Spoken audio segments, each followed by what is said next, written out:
যুক্ত ছিলাম এনসিপির ব্রিফিংয়ে। ভোট গ্রহণের খবর জানাতে পঞ্চগড় থেকে যুক্ত হচ্ছেন সহকর্মী সাজিদ আরাফাত। যুক্ত হচ্ছি তার সঙ্গে। সাজিদ, ভোট গ্রহণের পরিবেশ এখন পর্যন্ত সেখানে কেমন? কোনো অনাকাঙ্ক্ষিত পরিস্থিতি সৃষ্টি হয়েছে কিনা জানাবেন বিস্তারিত।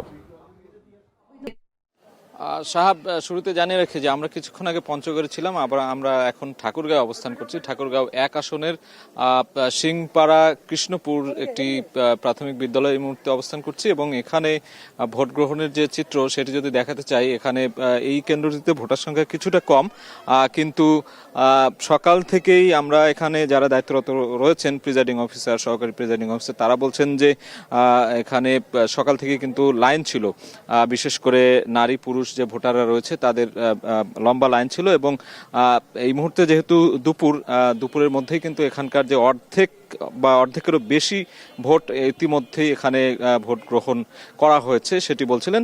এখনো কিন্তু অনেকেই আসছেন, বিশেষ করে নারীরা আসছেন, পুরুষরাও আসছেন, বিভিন্ন বয়সী, একেবারে বয়স্ক নারী থেকে শুরু করে অন্যান্য যারা রয়েছেন ভোটার, তারা কিন্তু এখানে লাইনে দাঁড়িয়ে আছেন আমরা দেখছি। এবং এখানকে কথা বলেছি আমরা, শান্তিপূর্ণ অবস্থায় ভোট চলছে। আমরা এই মুহূর্তে দেখছি একজন ম্যাজিস্ট্রেটের গাড়ি এখানে প্রবেশ করলো।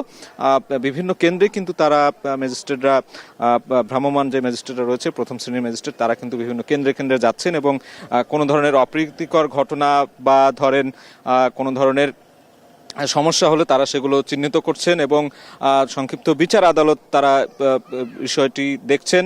আইন শৃঙ্খলা রক্ষাকারী বাহিনীও এখানে রয়েছে এবং এই কেন্দ্রটিতে আমরা এখন পর্যন্ত যেটি জানতে পেরেছি যে 60 থেকে 65% পর্যন্ত ভোট গ্রহণ হয়েছে। বাকি যে ভোটগুলো রয়েছে সেটি বাকি সময়ের মধ্যে ভোট গ্রহণ হয়ে যাবে বলেই আশা প্রকাশ করছেন। এখানে ম্যাজিস্ট্রেটরা আছেন, তারা এখানে যে আইন শৃঙ্খলা পরিস্থিতি সেগুলোও কিন্তু পর্যবেক্ষণ করছেন। তো ঠাকুরগাঁও 1 আসনের এখান থেকে আমার কাছে থাকা এই ছিল সবশেষ তথ্য। পরবর্তীতে আরো তথ্য জানানোর চেষ্টা করব।